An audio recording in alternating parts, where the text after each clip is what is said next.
Helldivers 2 is here. I played it, and it's good. It is honestly better than I expected, because I wanted a fun, mindless shooter to play with buddies, but this game goes beyond that. There's strategy, intensity, and more punch and grit than I was anticipating. While the game slowly turns the rudder on the issues that it's experiencing on PC, as well as its score on Steam, it seems to be doing very well with the PlayStation audience and the PS5. So, I wanted to give my first impressions of the game and address some of the issues that are being brought up. Is it pay to win, and will the gameplay and the ongoing content have longevity? Now, I put all of the good information right here at the beginning of the video, so you don't have to go searching for it. This is a live stream, so it's a longer video. If you're watching it later, make sure you hit subscribe and the bell button.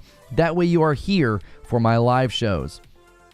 So I played Helldivers 2 for 3 hours straight in my first play session, and I'm here to tell you that it's good.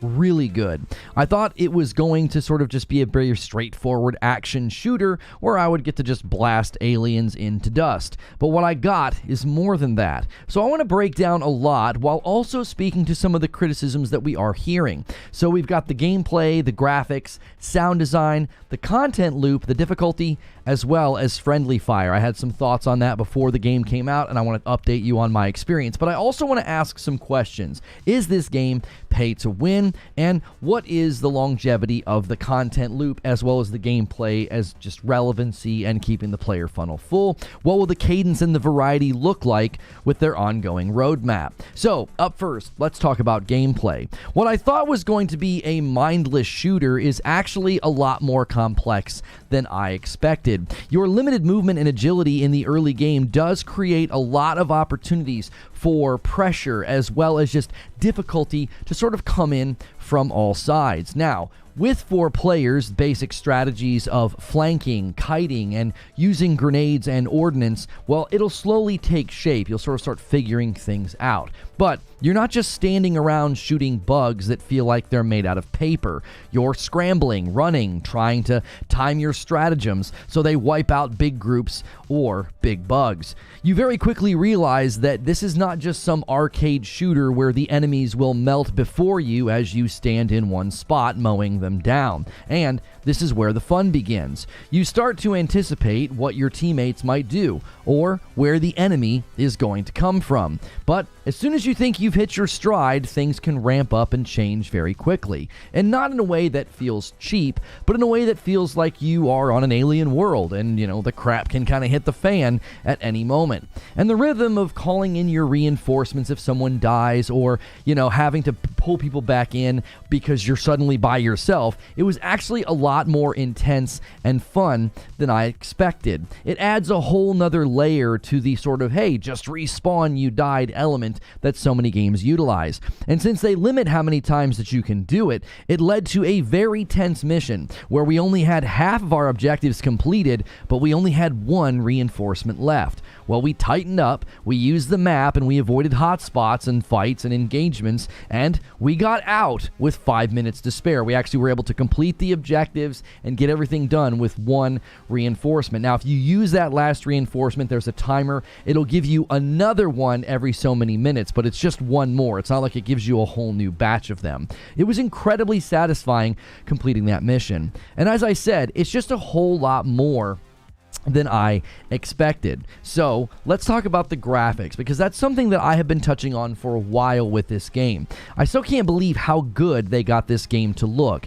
The use of fog, lens flare, lighting, reflections, it almost feels out of place. I'm just very accustomed to games like this looking rather bland, and it really adds to the experience. Numerous times the fog would make it tough to see, or the explosions would create a polarizing effect on your vision, as well as the landscape. It really complements the gameplay so well. It makes your grenades, your ordnance, and the explosions, and the aliens, and all of the things that you're doing, it just feels truly impactful. I've played games where you just sort of shoot and blow everything up, and it all lands very flat after a while, which leads to the gameplay not feeling all that varied. But the use of color, weather, the lighting, it really sets apart the various biomes and locations, and it kept the game feeling fresh. Even when we would revisit a location, new stratagems or weapons or even just the flow of the combat would make it feel like a new experience. It wasn't like, oh wow, yep, I've been here before, you got to shoot that bug, and well, now you got to get this bug over here. It truly felt like Emergent gameplay every time. And if the graphics help with gameplay feeling great, we really have to talk about sound design. Something I harped on regularly when talking about Outriders was just how bad the sound was. The guns created so much noise pollution that it was honestly hard to play that game for long periods of time without wanting to just turn the sound down. Now, Helldivers 2 is quite literally the opposite. Guns sound punchy and impactful. Explosions create this bombast and a thudding, almost drumming effect, and it feels like you're really laying into the enemy. And the diversity in sound really helps. When I get out my pistol, or I call down a machine gun, or there's like a turret firing off, the guns just sound unique, which makes it feel more meaningful to buy something new, to try out a new weapon or a new stratagem. The sound design and the graphics dovetail very well together, so they're basically their own dopamine hit when you land a great explosion or you're mowing down a group of bugs. So given that we're talking about dopamine, let's talk about the content loop. This game took very little time to sink its hooks into me. Once you see the guns, the armor, the stratagems, all the things that you can unlock, diving back into missions feels almost compulsory. You're like, dude, let's go. Come on, let's get more. Let's up the difficulty, right? Let's do something that's harder. We'll get more medals. We'll get more currency. And seeing the impact of the community on the Galactic War table is a really nice touch. It's not like every day I get to play like this, because if it wasn't for real life commitments, I would have easily played another 3 hours after the 3 hours that I had already put in. And that sentiment seems to be shared from what I'm seeing by those who are playing the game. The game will give you the itch. Just a few more missions, man. Just a few more medals. Just a few more unlocks. And that's related to difficulty and friendly fire, since you can definitely crank up the difficulty if you want. So let's talk about difficulty and let's talk about friendly fire. The difficulty in this game has felt very Goldilocks, if that makes sense. It's just the right temperature. If you aren't staying on top of things, you will get punished. But the reinforcements mechanic allows for each mission to feel a bit like a game of tug of war. Everyone's sort of laughing at first. You're being reckless. Haha, I blew you up. But as those reinforcement numbers get a little bit lower, well, you start being more strategic and maybe being a little bit more careful, which makes the squad gel and just kill more effectively. You're being more, thoughtful about your gameplay. There is an organic quality, even without being on comms. We weren't even communicating on mics, to just how the game applies pressure and threat to you and your teammates. There are some obvious spawn points, but there's also a very randomness to where enemies can come from, and it creates very dynamic gameplay. I like playing a game like this where the threat of failure is there, but it's manageable. It doesn't feel overtuned. Now, obviously, there might be enemies or bigger fights where maybe I'll change my mind. Maybe there are going to be some elements where the difficulty just gets too hot or too high, and the fun factor goes down. I'm not seeing reports of that from basically anybody who's been playing it, so I actually welcome maybe it getting a little bit more, heated. We did a couple missions where we turned up the difficulty, and it was rather fun. Now, all of this touches on, you have to have strategy, you want to be leveling your characters, and you want to have awareness, right? So this touches on friendly fire. Now, there are definitely instances where you are just going to blow each other up. It's going to happen. Something as simple as an ordnance marker will bounce back, right? Maybe it hits the ledge or it hits an enemy, and it doesn't quite get far enough. It causes immediate panic and chaos, and that's honestly part of the fun. I was worried that friendly fire would really bring the game into a weird lane where you would get stuck in ruts or get frustrated or get tired of your teammates killing you, right? But I found myself shooting around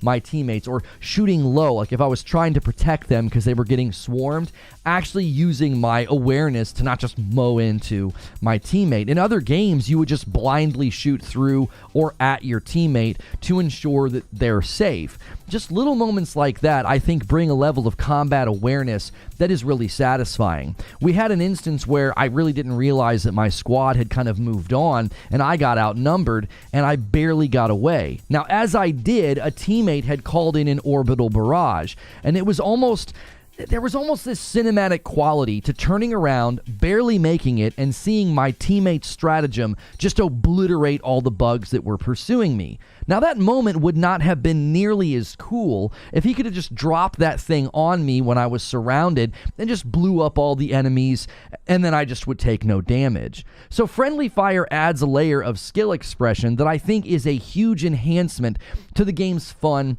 and addictive quality. But we do have some lingering questions, right? What about some of these things people are saying? First and foremost, is this game pay to win? I would say that I'm surprised that this is coming up, but I'm not. Anytime there is the ability for someone to pay money to skip a grind or get something quicker in a PvE game, we have to have this debate. Pay to win simply does not apply to games where you can earn something or level something faster than me by spending real money. Because I can play and I can erode the gap between us. So if you get the gun earlier than me, no worries, I can keep playing, and the gap or advantage that you have, it erodes with time. You don't get to keep that advantage. You paid for like a limited time skip, basically. Pay to win as a term doesn't make sense when someone's not winning and someone else is losing, right? Who's winning and who's losing when you pay money to get a gun earlier in your own game? It presumes that someone getting that gun or that level rank faster is somehow a superior experience, which is not objectively true. Somebody might think that paying money to play a game less is an inferior experience, as you're paying more money than the retail cost of the game only to actually play the game less. You're actually playing the game less time when you do this. You're paying for convenience. You're not paying for an advantage.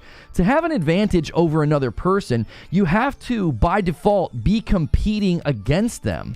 The culture and the practice of pay to win is so close to the line of unethical business practice that we should not dilute the term and use it loosely for games where you can skip a grind or a time investment, especially when we're talking about a PvE game. From what I've seen from player testimony, this game showers you with currency, right? And it's not even a full price game. It's not a $70 game, and all of the post-launch content is going to be free. Can we please stop falsely criticizing games that quite literally treat the player and the content with respect? With all of the egregious monetization in the market, we waste a lot of time creating phantoms and redefining terms just so we can make up fake complaints.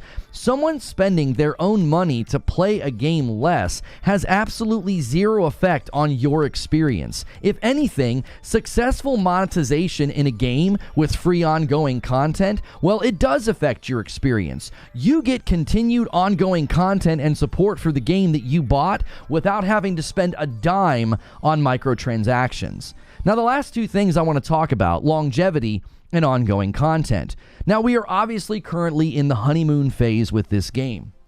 Everyone's playing. Everyone's having a good time. So you can squad up with ease. You know, a bunch of your friends are currently playing. And there's a fresh trove of things for you to grind for and to unlock. And the Galactic War map is just new. It's untouched, right?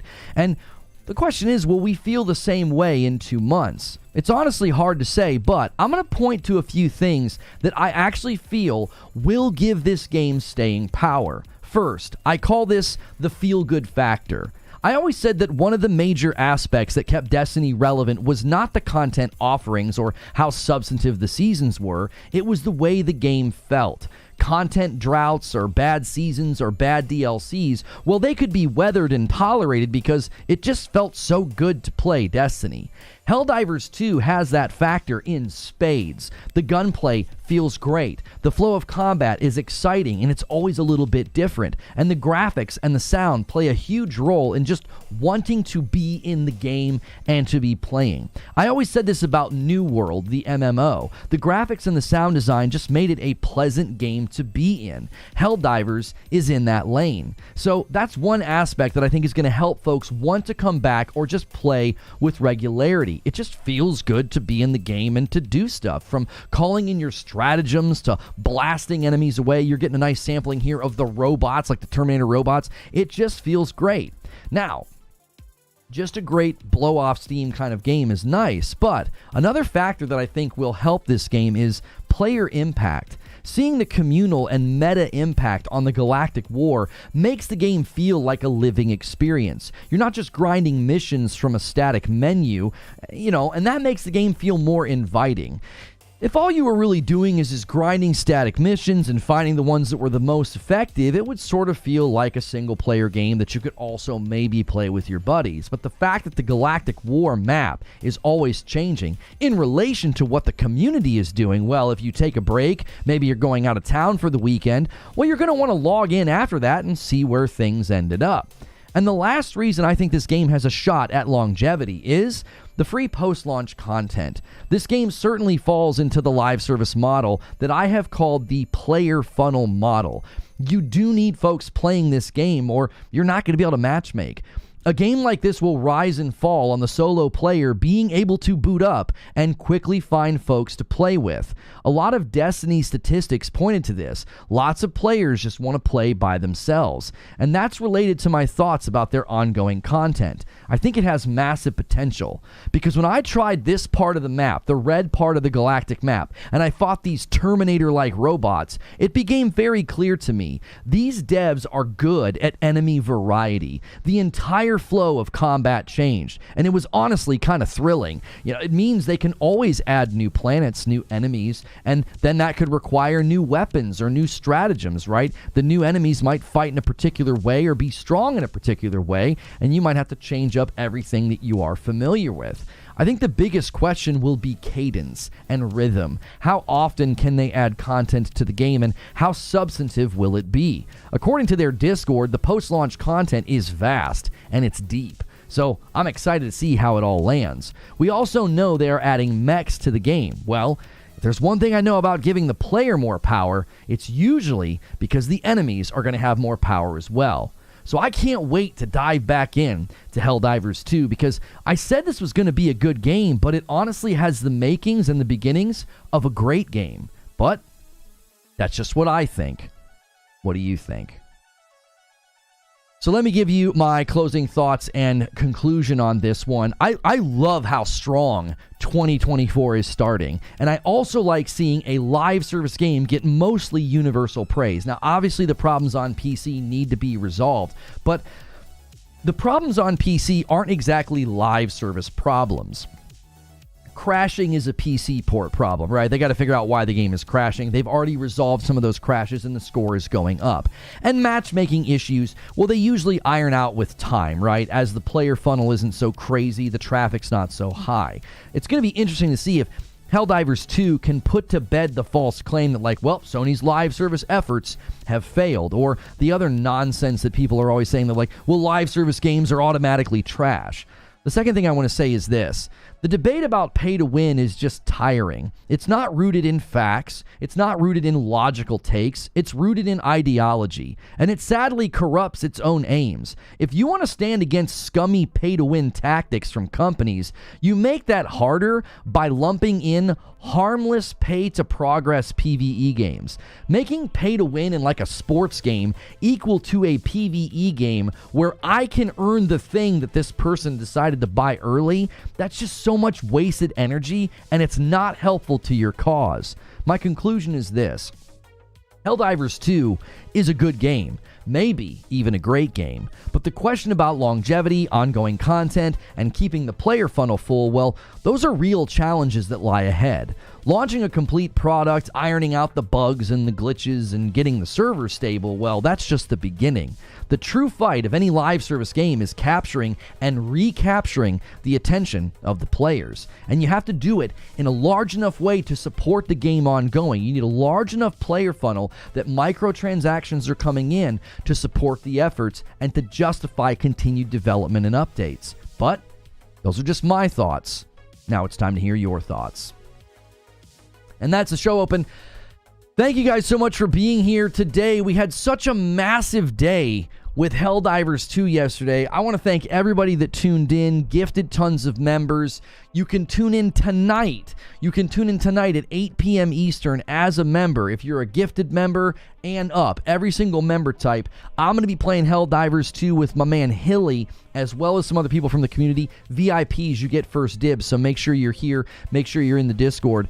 And Hilly cannot use guns tonight. He's going to have to use stratagems and grenades only, and that's because you guys hit an amazing member goal of 3,000. So make sure you guys smash that like button. There's already well over 500 people here. I am going to be doing a podcast very shortly with Kirkland from What's New Gaming, or What's New in Games. I keep messing up the name of his channel. Kirkland's going to be here, along with Doc Dark and 30 and So Gaming. Should be a really good show, and I can't wait to do that with you guys.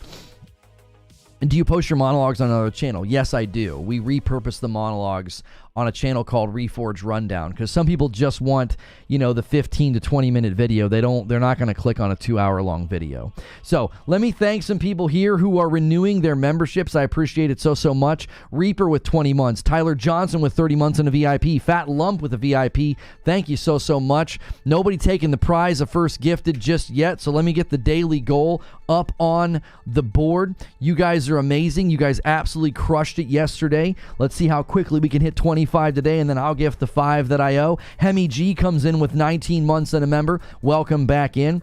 Curious what you guys think of this game, where you feel it's landing. Do you think it can last? Do you think it can have the longevity? Do you agree with some of the factors that I said, right? It's got the feel-good factor. I think they've got the potential for the content as well. There's so much they can do with a game like this, with different abilities, different stratagems, different weapons, different enemies, different biomes. Like, there's just so much they can do. Just the difference alone in the little bit that I played, from like the bugs on the one biome to another, to the frickin' robots and all the different things we had to do. It was really good. And the mission where we almost failed, what it was asking us to do, it was so much different than the things we had done up to that point. It really added good variety. I had a really good time yesterday. It was just fun, you know? It's just fun. Like, people just keep saying that. Like, it sounds kind of simplistic, but it's like, I don't know what else to tell you, man. There it is. Dark Taco. Han shot first, and so did you. First gifted member of the day. Thank you, sir. It's Friday. You guys tend to go a little crazy on Friday, and taking care of my man Brooklyn Breed. Thank you so much, Dark Taco, for gifting that member. He says, let's go. Banger show open, baby. Thank you very much. I appreciate that. You guys are the absolute best. Supported will go the distance. Oh, you think it's going to get supported and we'll go the distance? Here's the issue, right? Will you be seeing Project in Nashville? Oh, I haven't made a decision about that, Joe. I'm not sure. Aaron, coming in with 14 months, says, I'm more than likely going to pick this one up. Might even check out Skull and Bones. I prefer these types of games live service when done right. Brooklyn says, the game will go the distance if supported the right way. Right, I've been talking about this a lot lately. Rissick gifts a member and takes us to 2 members on the day. Thank you so much, Rissick. I've been talking about this a lot lately, like the difference in live service between the player funnel model and the content-driven model. And Helldivers definitely feels like a game where they're going to have to be player funnel model to a degree. You have to have people in the player funnel. You can't have people trying to play in 3 weeks and being like, I can't play. Nobody's playing, right? Your player funnel can't dry up too much, because then folks can't matchmake. Folks can't play, right? Oh, Talika, did I miss your renewal? How did I miss your renewal? Let me go to the fan funding page. How did that not come through? Morning, Lono in chat, getting closer and closer to that 2-year badge. Welcome back, Talika. Thank you for the VIP. I don't know how I didn't see that. My bad, Tally. Lone Wolf comes in with 16 months in a VIP. As always, I love this community. Thanks for the content, Lono. Chat. Hop in the Discord if you're a member. We hop in voice chat on Saturday evenings, and we chill and we talk games. If you're looking for people to play Helldivers with, man, I'm telling you, man, cash in on that membership. Get in the Discord. Get in the Discord. Sony's biggest live service game ever officially. As long as it's on PC, it will go the distance. Here's the thing, though. I got to tell you, I feel like this game's longevity has as much to do with PC as it does PlayStation. Seriously, like, they've got to capture the audience on PlayStation as well. Currently, the score has risen to 69%. Nice, 11,000 reviews. So it is jumping up from like the 50% that it had because of the crashes and the issues that it was dealing with day one. So Helldivers has under 1,000 on Steam. I never said no one would play it. I said it won't survive as a live service. Sony won't support the game if it only has a few thousand players. Yeah, but Mediocre Milton, are you looking at Helldivers 1? I think you might be mistaken. Are you looking at the wrong Steam charts, brother? You got to go to Helldivers 2 Steam charts. If you go to Helldivers 2 Steam charts, there's currently 68,000 people playing and 81,000 in the last 24 hours. 81,000 is the current player peak. Are you referring to the old game saying if it drops that low, then they won't support it? Again, I think the mistake that you would be making in saying that is Helldivers 1 came out 9 years ago. You're responding to a comment? Yeah, I mean, if the player numbers drop that low in 9 years, we can have that conversation. You know what I'm saying? Like, we can have that conversation if the player numbers drop that low in 9 years. The first Helldivers game came out almost a decade ago. So, it's, to me, I do think that's the question. The question is, can they maintain the player funnel? Can they maintain a good cadence of content to where people are coming back and people are wanting to play? I don't think that I see any signs of that being a struggle for them. So really, it's a question mark of how the community responds. Because Matt Piscatella had a great tweet this morning about this. He's like, it's not that live service games consistently come out and they're just not good enough. It's that you're facing the five-headed dragon of all of these other Leviathan-like live service games that already have so much of the player pool. Mike on the mic gifts a member. Thank you so much, taking us to 3 members on the day. Guys, every 25 members, I gift 5 back, and that doesn't have to be a gifted. You can click join right now. Just make sure if you join on your own, pick the $6 tier. It's the member tier. $5 is called gifted. That's reserved for the gifted members. We set up a way to where when we gift members, you can try out the content, test out the Discord, and if you want to bump up, you can. With crossplay, I can see the player base being fine. That's definitely true. I think that gives you a little bit of an advantage. Mediocre Milton says, I look at these things logically, and no new live service game has maintained enough players unless it has PvP focused. Really? So do you think that Final Fantasy XIV and the Elder Scrolls Online are PvP-focused games? Do you think Diablo 3 in the 8 years it successfully ran seasons is PvP-focused? Do you think No Man's Sky with its expeditions and its live service format of constant flow of free updates and they sell the game at full price, do you think that game is PvP-focused? Do you honestly think that Destiny 2 is PvP-focused? Have you ever looked at the player numbers and the player breakdowns? Have you ever looked at those numbers?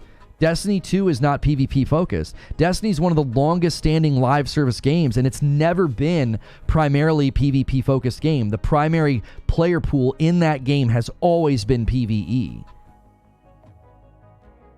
Yo, what's good, Derek? Somebody was asking about you the other day. They're like, yo, where's Brono been? I was like, he's on a trip. He'll be back around.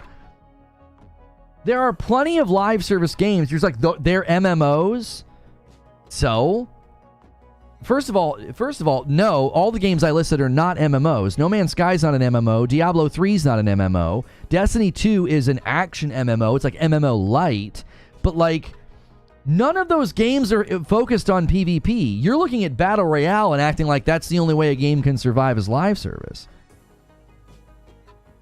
Destiny 2 is an older game and people play because they have thousands of hours. So you dismiss a game being successful. You're just making up an excuse as to why Destiny 2 has been successful instead of acknowledging that it demonstrates in the market that there are games that can be successful without PvP. Joker Quinn gifts a member. Thank you so much, Joker Quinn, taking us to 4 members on the day. I think your position I don't think your position's tenable. I don't think you can defend your position from the market. There are plenty of ongoing live service games that don't do PvP. They don't do it. Thank you so much, Dark Taco, for renewing as a VIP. I wouldn't consider No Man's Sky live service. Doesn't matter if you consider it live service or not. It's a live service game. They have seasons now. They call them expeditions. They are virtually identical to how seasons are handled in Diablo 3. It's a live service game.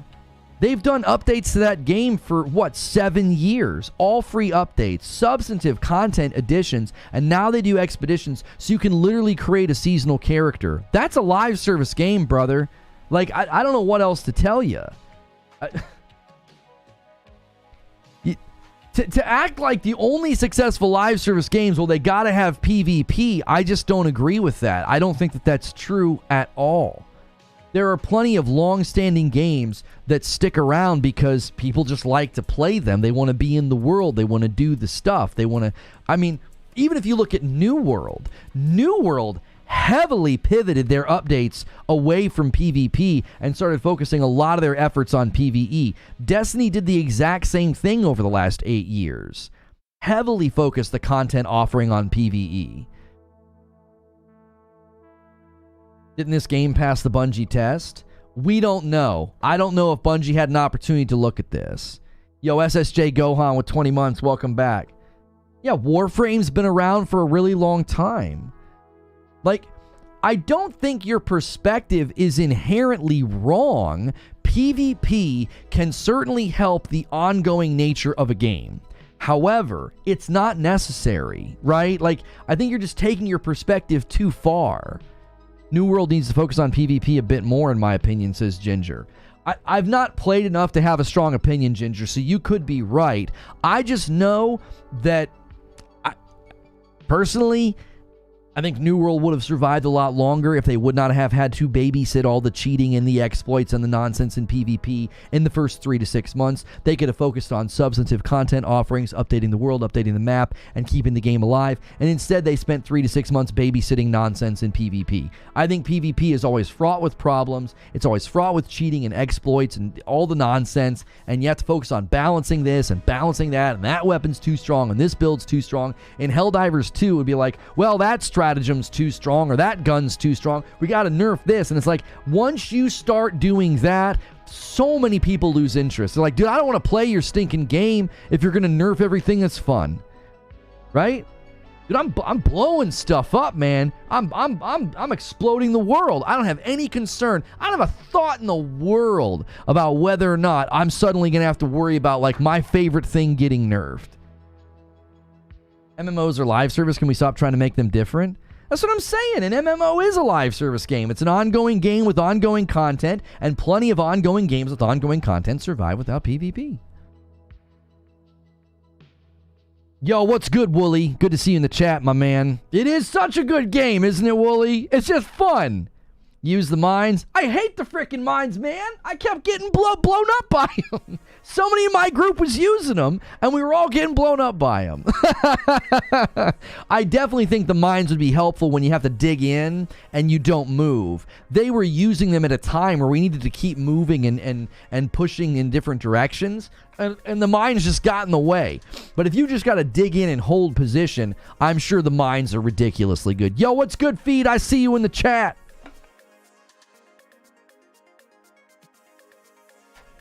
Yo, there's Kirkland. He's in chat. What's new video games? There it is. What's new video games? Kirkland will be on the podcast with me in about a half an hour, along with Doc Dark and along with 30 and Still Gaming. He says the announced game Arc Raiders is reworking their game to be a PvP extraction shooter from originally being PvE. Hopefully they take a long look at Helldivers 2. I'm going to tell you something right now. You're going to have an oversaturation of extraction shooters in about 3 years.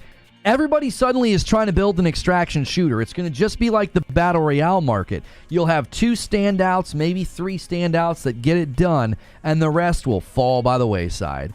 There's going to be too many of them. Every time I turn around, somebody's building an extraction shooter. I'm like, all right. It's okay. You know?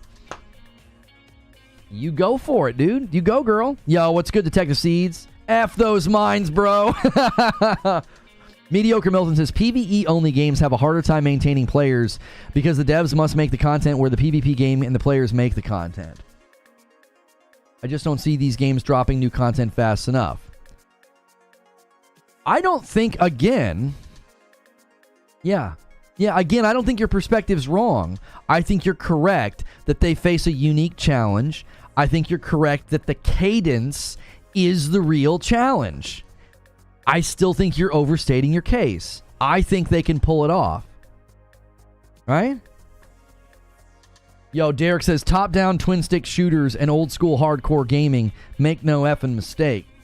That's right. Warframe's a perfect example of a PvE game that's gone for 10 years. It's really up to the developers to listen to the community for the feedback and push out the fixes and the updates at a good pace. Bungie better be planning something very unique for Marathon. Yeah. Have a feeling Marathon's going to be the Fortnite for extraction shooters. I don't know about that. We'll see. Ginger says, I think that's why we've seen live service go to the seasonal model where players dip out and come back, rinse and repeat.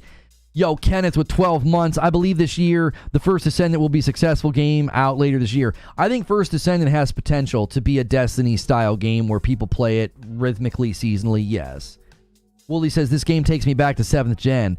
This Cat Uncle with the 5-bomb takes us up to 9 members on the day. Thank you so much, Cat Uncle, getting us almost to the halfway point. Every 25 members, I give 5 back. We hit 3,000 members yesterday, so everybody getting a membership today, be here tonight in about 8.5 hours, okay? 8 p.m. Eastern. In about 8.5 hours, I'm playing Helldivers 2 with Hilly, and he can't use a gun. It's going to be fantastic.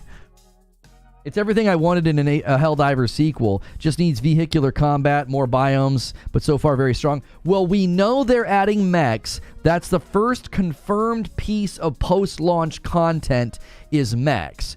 And if I said this in my show open, if I know one thing about video games, when they give the player more power, they're going to give the computer more power. They're going to give the enemies more power. Mike on the mic gifts a member. Takes us to 10 members on the day.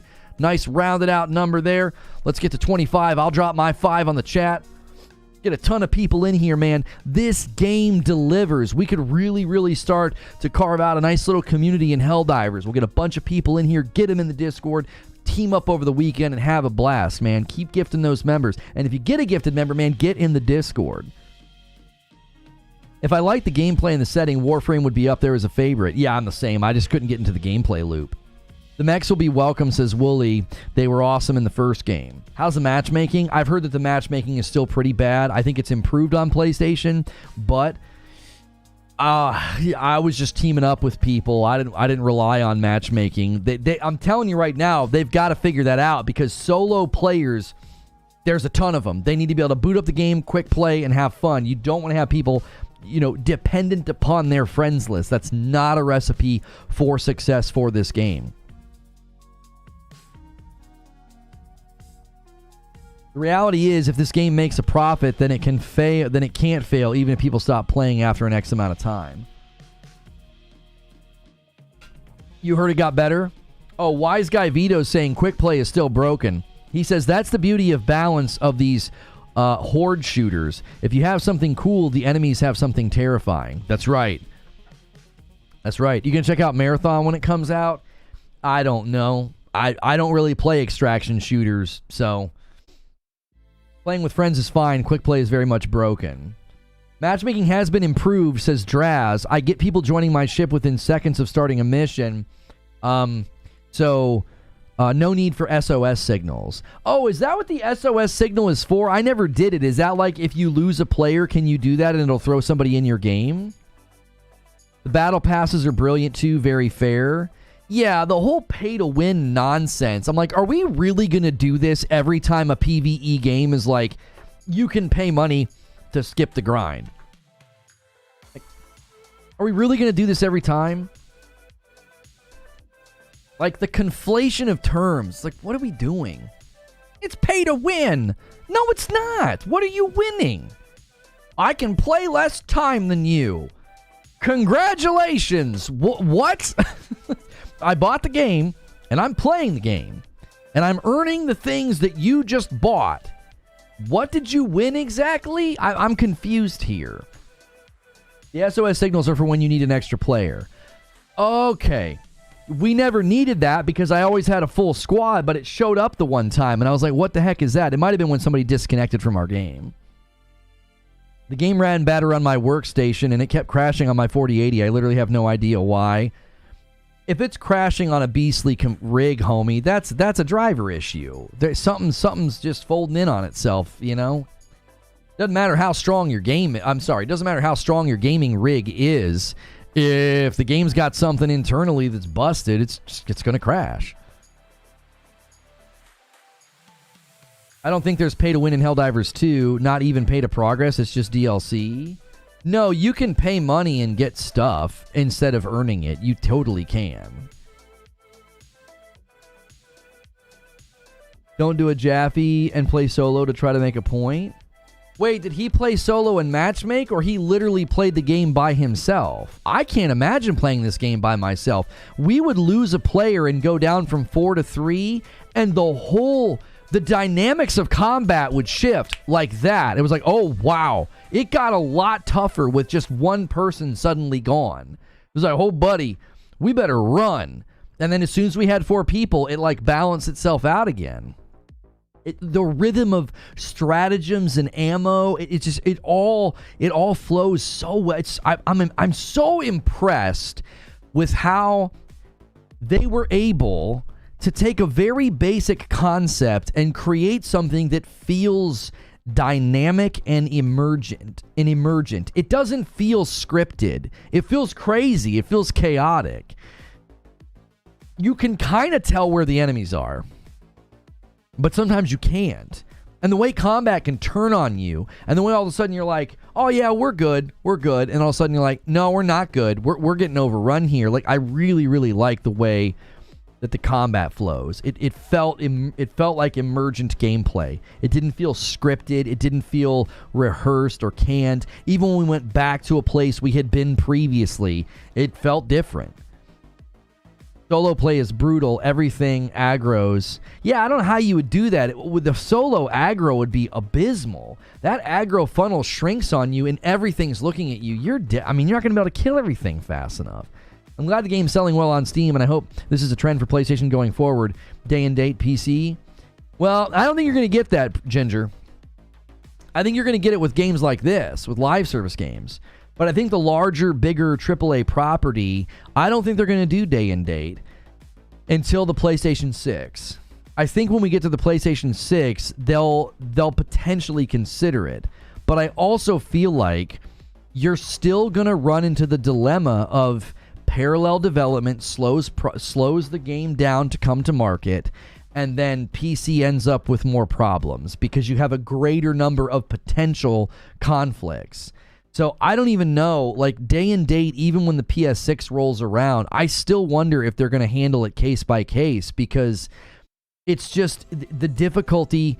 I said this yesterday. We were having debate in members, and I said, because, you know, Greg from Kinda Funny, he poked his finger in the eye of every PC Master Race player because he loves to do that. He just loves to troll them. And I kind of think it's funny. I kind of respect it. I think it's hilarious. Anyways, we got into a discussion about this, and I said that I think the reason we're continuing to see a growing trend that multiplats struggle with getting their game on PC, you know, to run on PC or whatever, is because I believe games and game development are becoming more complex, which is heightening the difficulty. You already are challenged by the fact that you have all these different combinations of potential hardware, but what's compounding that difficulty is that games are getting more and more complex. There's more systems, there's more, you know, enemy ideas that they might have, or combat ideas, or graphical fidelity things they want to push. And the greater that games grow in complexity, the greater the challenge is to bring it over to PC in a smooth way. This is why I think companies like Nixxes will grow in their demand, and in their value will increase over time, because taking a very well-built, optimized, completed product that hits PlayStation and then getting a really good porting company to bring it to PC later, that just makes sense. At every level of the piece of paper, it just makes sense. Do that. Now, Ginger, I quoted you in my monologue yesterday. You said, well, it maximizes your marketing spend, right? Because you got one launch date. It maximizes your marketing spend. This is true, but there are numerous aspects to gaming budgets. And I don't think it's always going to be that simple. Well, we can maximize our marketing spend, and we know we want to shrink budgets. Yes, but you're not just shrinking marketing spend. You're now adding to cost of parallel development, greater need for QA. The project gets elongated, comes to market, and takes longer to come to market, which pushes against margins. And a 10 bomb from Ginger takes us to 20 members on the day, just like that. The man doubles the member count on the day. Appreciate you, Ginger. So I continue to think that PlayStation has set themselves up to say, parallel development is not ideal. What's ideal is having a super polished product hit the market. It makes our ecosystem valuable. It satisfies our consumer base. And then this really good porting company can take it to PC later.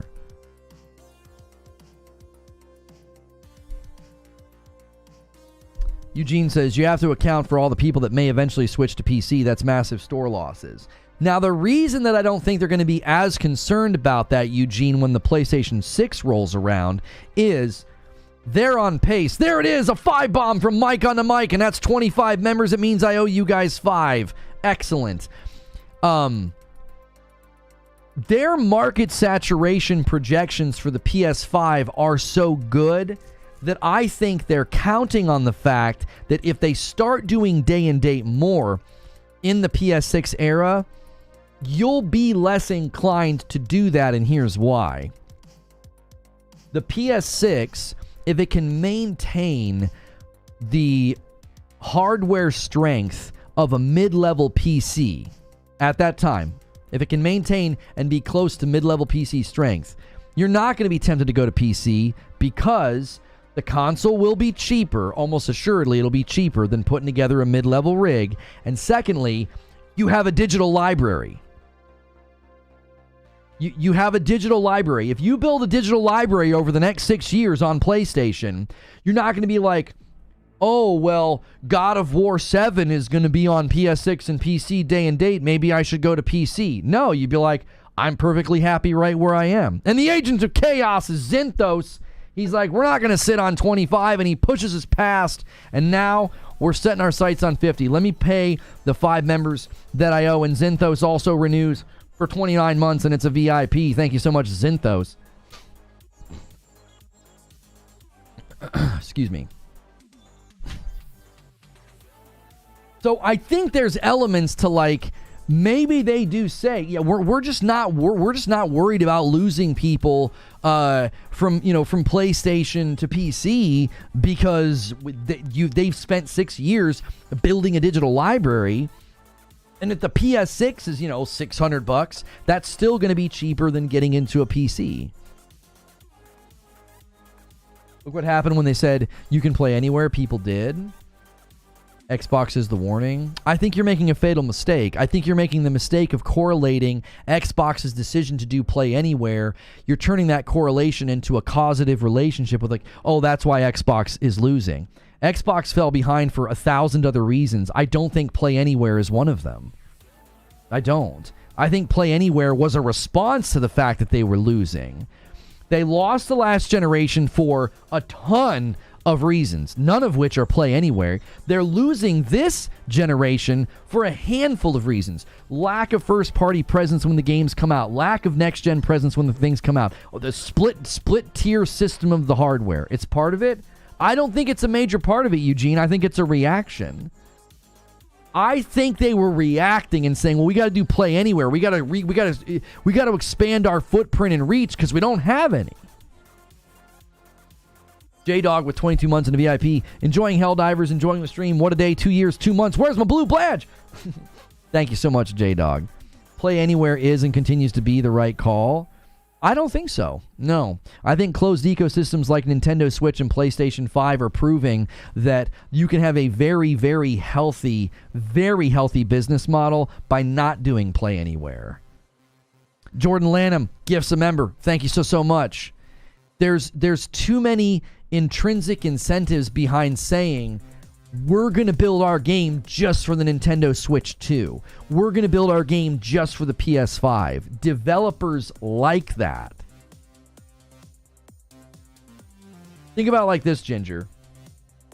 With the rising troubles of budgets inflating, one of the worst things you can do is make your project take longer to come to market, which is what making a game for everywhere would do. So let's imagine the Nintendo Switch 2 comes out in 2 months. So let's just say you've got the Switch 2, the PS5, the Series X, the Series S, and then all the amalgamations of PC configurations. And you go to a developer and you say, we want you to build for every one of these platforms because we think ideologically that's better for the gamer, right? You're not applying business acumen to it, you're applying a belief. Right? Because like business acumen would say, we're going to make our decision based off of market research, target audience, and projected sales. What's the best path to profitability? That's what would drive the decision, not an ideology of like, well, no, the game needs to be everywhere. Because that's an ideology. That's not a business conclusion. Because these businesses look at the numbers. Like, let's take Final Fantasy as an example. They spoke out about this. They spoke out and they said, we shopped our game around. Why? They have a piece of property, they developed a really awesome game, and they shopped it around because they wanted to know who wanted it. Where could they make the most money? That's another thing that constantly gets lost in this equation. Like Asmongold completely lost this in his rant the other day about this. Like, oh, I hate what PlayStation does. People hate what PlayStation does. Like, they pay to keep games off other systems. You got it backwards. A lot of the times these companies quite literally go to the platforms seeking the best offer because they know it's more profitable to build for one platform. They know this. They know their property has value, and they know shrinking the development bandwidth and funnel is a greater path to profitability. Everyone wants to blame PlayStation, but it's like, dude, Square Enix literally shopped their property because they're in the business of making money, not satisfying a gamer ideology. You and I totally agree on the impact on development, so I do see PlayStation do day and date as a case-by-case basis, but putting games in more places is something I'm 100% for. Right, and I don't have a problem with your belief, Ginger. That's the belief, that's a conviction that you have. That's fine. But it's not business-driven. You can tell when you look at Nintendo and PlayStation that if there was a greater path to profit doing what you're advocating for, they would do it. They would do it. If they did market research and they did projected sales numbers and they said, we could make way more money if we developed our games for all platforms, they would do it. Why? Because the market research would likely end up in front of shareholders and they would say, why are you not capitalizing on all this potential profit? What are you doing? Why aren't you doing this? Their fiduciary duty would be like, hey, in our interest, in the interest of the shareholders, why are you not maximizing profit? You guys did all this R&D. You did all this market research. Why are you not developing games for all platforms? It's not business driven. It's not. If it was business driven, then it would be happening. Xbox, and this is a mistake too. I love you, Ginger. I love you, Ginger, but I think you're making a mistake. Xbox's choice to do Play Anywhere, it's not because they agree with your ideology. It's because it's their reaction to their standing in the market. It's what they have to do. It's what they have to do. Their path was a closed ecosystem. We failed at a closed ecosystem. So what's our pathway out of this? Open ecosystem. Games anywhere, games everywhere. It's a reaction. Like, they're not doing it because of some, like, belief that they have. It's not a conviction. So, like, giving them credit, like, oh, they're doing this because they believe what I believe. No, they don't. No, they don't. They're doing this because it's what they need to do to survive. It's not some conviction. It's their path to profitability in the gaming space. To be clear, fair to me for a second, you're pushing back on an argument that I'm not making. I feel like, and maybe I'm wrong, I feel like I've seen you celebrating what Xbox is doing because you're like, this is the right thing to do. Everybody plays, everybody wins. And I'm like, now hang on a minute. Xbox isn't doing this from a convictional standpoint. They're doing it as a business choice. It's like, we have to do this. This is our path forward. You get, like, I feel like the motivations are different. Like, Ginger, your motivations are like gamer focused, almost altruistically focused. Like, I want more people to be able to play games. That's why you got emotional when Phil Spencer was at that event. Nobody knows how long you advocated for that game to come to Xbox. Nobody knows why you got emotional, right? You're emotionally invested in, like, I want more people to be able to play these games because these games are awesome. Xbox doesn't agree with you. Xbox is doing this because it's a business reality that they're facing. Eugene says, are you willing to use 30% of your coffee to Amazon? Or do you want to drive customers to your store? Right, I would lose a ton of money if we sold our property, our coffee on Amazon. Both things are true. I am for more in-play anywhere. I don't care about these companies or their profits. Right. Now, some of you guys might be wondering why we're having this debate in a Helldivers 2 stream. Well, it's very, very related. Helldivers 2, on the surface, is not only the first PlayStation exclusive to land on PC day and date, but I believe it is now the most successful PlayStation game on PC as far as concurrent player numbers go, which stands to reason it'll likely be one of the ones that sells the most. So that obviously drives the discussion to, should PlayStation do more day and date on PC? That's how we got here, just to kind of like let people know this is very much related to Helldivers 2. Very much.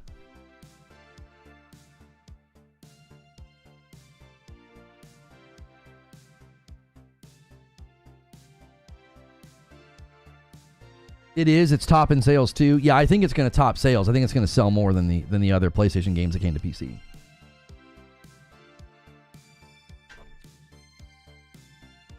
Eugene says, I care about their profits because they make a product I like and I want them to continue to make it. Same reason I care about Lono's success. We don't live in a vacuum, says Eugene. Haley says, it's more complicated than just a game's development cost. They need to recoup R&D on the hardware development and link to the sales hardware. They're interwoven. That's a well-made point, Hilly. Oh, that's so well made. Like, yes. So when Asmongold said what he said, like he would love it for PlayStation to die and Nintendo to die, and then game companies, I guess in his mind, we would enter this utopia of games just coming everywhere. And I'm like, everywhere where? Like, where would they be coming? What are you talking about? What motivation would a company have to spend money on R&D and making really good hardware, reliable hardware, optimized hardware? Where's their motivation? How are they going to recoup the R&D? The 30% off of game sales that aren't even their own? They recoup a lot of that R&D on the really good hardware by having property that is theirs that you can only play on their stuff. That's the model.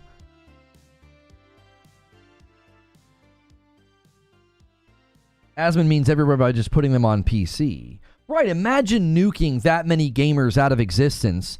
Like, they suddenly don't have a platform they can go buy at the store, so they all have to become PC gamers. That would be terrible for the gaming economy.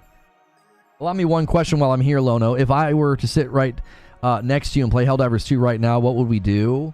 Oh, we would laugh. We would laugh, bro. It would be hilarious. I would play on the PlayStation Portal. You would play on the monitor in front of me because I have two PlayStations. It would be hysterical. Yes, because you're that ornery guy that would be doing all the crazy stuff and blowing people up and stuff. It would be funny. We would seriously not be able to breathe. I promise you that. Yeah, Hilly has to play tonight with no gun. That's right. Guys, don't go anywhere. In about 5 minutes, we're going to be shifting to a show with Doc Dark, 30 and Still Gaming, and Kirkland from What's New Video Games. You might have seen him. He's done some shows with Ginger Prime. He did something with Jeff Grubb back in the day. We got some great people today for a great discussion about... It's the Xbox third-party discussion. Like, what's coming next week, boys? Right? What's good, Brap? Good to see you in the chat. Eric would constantly be blowing Lono up. It's true. It's true. Helldivers 2 is so fun. It really surprised me. I mean, I said it this morning.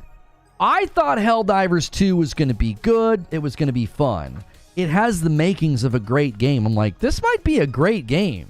Not just like a good game, but like a great game. Like, there's something there, dude. Will Doc Dark be in his laundry room?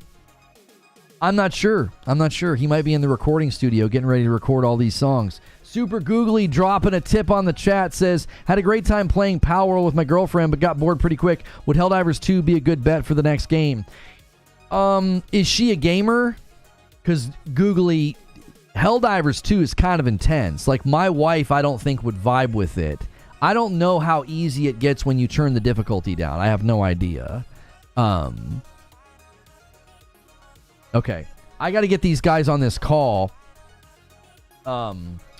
Love your insight. Been following since the D2 days. Thank you, literally, some dude.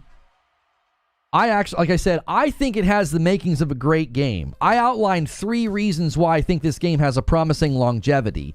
There's the feel-good factor. Destiny has that feel-good factor, right? Everybody loves just to play Destiny and be in Destiny. New World had that factor, right? It just sounded good, looked good to be in. Helldivers is just, it just feels good to play. Second reason I said that it's got the potential for longevity is all the ongoing content's going to be free. And then the third thing I was like, they've got so much potential with what they can do. They're good at creating enemy diversity, man. Go fight those Terminator robots. It's the whole landscape of combat changes. It's really, really dope. I got to set up a how do you do a new create a DM with 30 and I need Kirk and then I need my boy Doc. Create group DM. Okay. I got to create some scenes too. This is going to take a second, guys. So I'm going to need you to bear with me, all right? We're going to set up this stream and get everything ready, right? We got Doc for an hour, okay? So if you're just tuning in, we've been talking Helldivers 2. We're going to transition to a podcast about Xbox and everything we heard this week and what we think is going to be coming next week. All right, let's get these boys on the line here. Start voice call. No, shoot, hang on. Start video call. Oh gosh, my camera's terrible.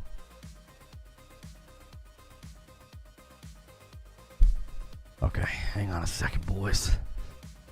Right now, there we go.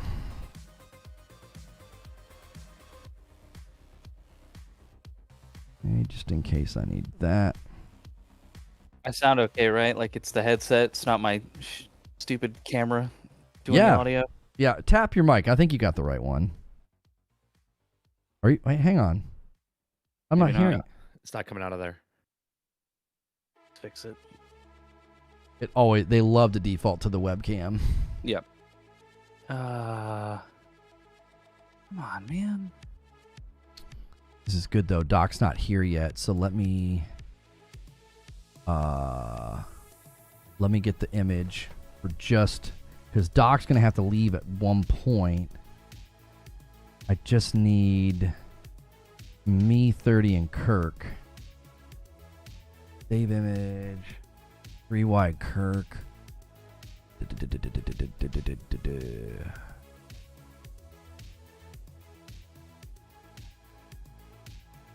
Why does it do this? Oh, it's all the way at the bottom. Boom. All right, so we're going to do...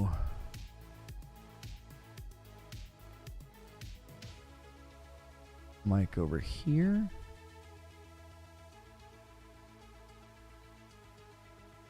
Like so. Mike, is there any way you can give me a little bit of headroom? I got nothing above your head. Yeah, give me a second. Is that any better? Is that the right mic now? I mean, you sound... It's so weird. It sounds like it's used... Put it closer to your mouth just to see. Is this louder? Oh, yeah. That's the right mic. It just isn't picking up the tap for some reason. That's so weird. Is that better? Yes, thank you. I'm getting a little bit of an echo. Anybody on speakers? Nope. Same, right? Sound fine to me, yeah. Just making sure. I watched y'all two talk about Suicide Squad to see what the shit was like. Oh, Did yeah. Did it blow your mind? Did it blow Because I know you're not a fan of it. So blow your mind meaning like people actually talking good about it. I actually am a fan of it. I'm going to turn him I down. think it's a 6 out of 10 that I very much enjoy. Like, Yeah. I don't think that it's objectively good. I just like it. Right. It's like does a what a video Fast game's and supposed to Furious do. movie. That's exactly the way I put it. You go knowing that it's not going to be good. Like the exactly what I said. cinematic quality and writing is terrible. Right. It's And not you're going to like, win any I love this. awards. It's great. It's not going to win any awards, but it's entertaining. It's fun. Like I feel for the Arkham people. I do. I think that it's very valid that they're in pain. And I enjoyed the discussion that you had about like the Star Wars movies sort of being an analogy for that. Oh yeah, I feel the pain of the people that think their game's being disrespectful, but Okay, while we wait on Where's Doc. where's Mr. 30 frames? 30 frames. yeah, dark. Oh, Dark. 30 frames. Oh, 30 my God. frames. Oh, man. Hang on. Let me get my... Give me like a one sentence, Kirk, like at normal volume, like pretend we're talking, and I'm like, what do you think about this game? I'd really like to jump into Helldivers 2. It came out yesterday, so I haven't had the chance to, but it looks like a lot of people are enjoying it. There we go. And Mike, give me a sentence. What's going on, chat? Darian's still gaming here. Okay. Making sure your guys' mic levels are the same. Okay. I got to schedule the Need stream some now. Dubs in the chat. Need to do a duet with Doc. I think I'm good. I think I'm good. You know, stay on. I like to stay on brand. You know? I always feel like Phil Spencer's watching me. There he is. All right, let's go here now. And let's change. I always feel like Phil Spencer's watching me. Gonna take my exclusives. Doc, you doing this from a car? You doing this car from a video. car? I'm doing this for you, Lono. I'm doing this for you. I love you, bro. My lunch break is like precious to me. Oh And I my said, Damn, I gosh. can't say no to Lono again. Because I said no to you a few times, man. But this hot. I I'm know. hot on these streets right now, Lono. I know. Everybody's gonna think I'm just trying to get Doc now because he's hot, you know. And I'm like, Right. I've asked the man like 10 times. He says no all the time. How you gentlemen doing? It's like the four Pretty stages of leaving the house here. It's like one's sitting, one's in the sofa, I'm standing, and you're in the car. What's going on here? Alright. Okay, I'm gonna crop this real quick because I don't want to keep. I want to get into this real fast because we got Doc for 1 hour. The 4 I could stages push of maybe hold on, 130. my I could wife push is maybe calling me. 130. Okay. Doc, no one's gonna get in your car in the back seat and you have to take them somewhere, are they? I Uber while I do this? No. Can you imagine? It's just like a version of Cash Cab, like within the podcast. Right. Doc's like telling him, Like, listen. Shut up! I'm on a podcast. He's like, y'all need to be quiet. I'm on this podcast. Don't make me turn this car around. I'll get you to the airport. Just be quiet. Okay, I just need to bring in one more cap card to get Kirk in the scene. Video capture device. Cap card 1. Ah, it's huge. Kirk, you had a viral clip too, man. A couple, yeah. Which one? Did you see it? It was you. Oh no, it's Alex, and I forgot who was. Yeah. The man hung up on him. This man hung up on him. That was when I became. Copium in the garbage. I like, became man, I I'm became a gone. fan. I became a gone. fan. When he You hung up became on a them, fan? I Oh was my like, God. I'm following this guy right now because that's what I would have done. I'm like, I'm out of here. It just got too crazy. I just didn't know how to respond to that. I was just like, are we that having was like funny. discourse right now? Like, what are we doing? If that's where you're going with this, yeah, that was wild.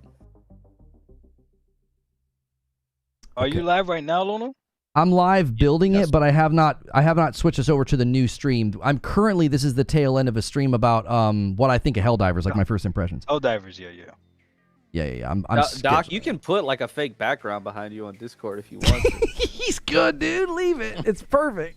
Does he not know what my backgrounds usually look like? Yeah, this man's in a laundry room usually right this is- now. I mean, yeah, like, I think like, this is an upgrade. I think this is an upgrade from the laundry room. Yeah, like that album you're putting out sounds like it was recorded on an iTouch from 2011. 30 frames. 30 frames. Oh my god, That was dude. good. I was 30 like, frames is good.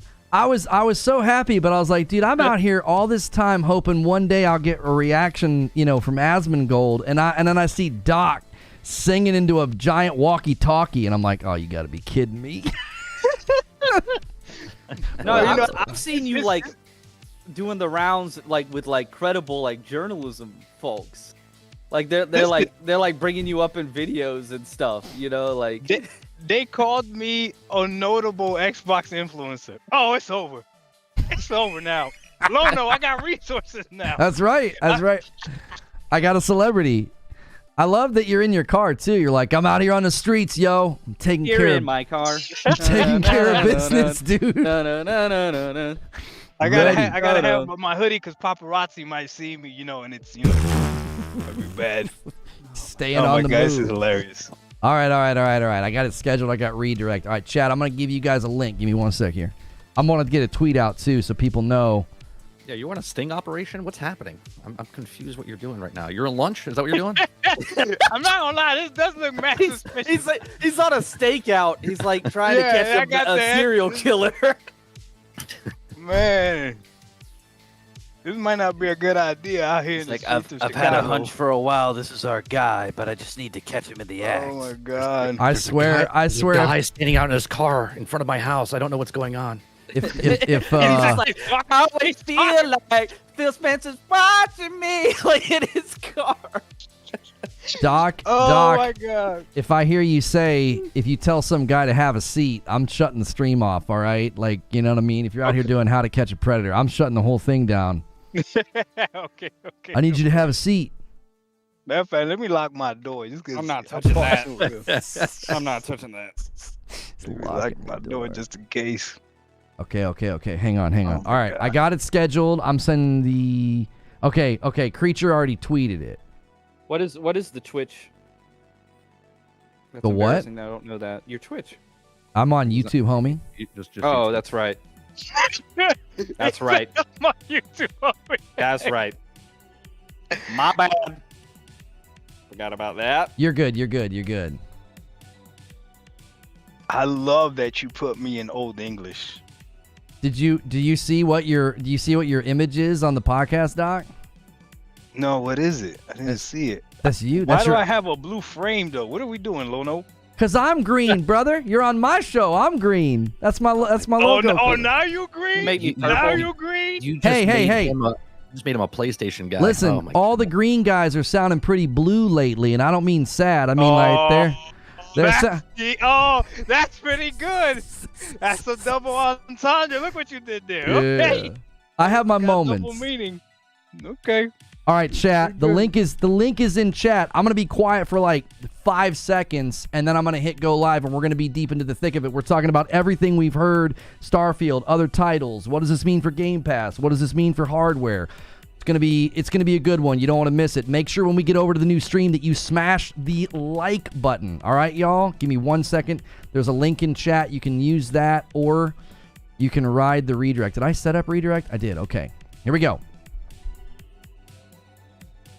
Thanks so much for checking out a weekly segment that I usually do with just me and myself and 30 and So Gaming, but I got a full roundtable for you this week because There's too much to talk about. Doc went viral singing, and Kirk, well, we've seen Kirk hang up on people, so we'll see if he can make it through the entire show today. We are going to be talking about the Xbox third-party discussion and the Phil Spencer business meeting that is coming up. So make sure you hit like, hit subscribe. If you're here in the live chat, man, we want to hear from you. Guys, thanks for being here. Appreciate you making the time for the show. Absolutely.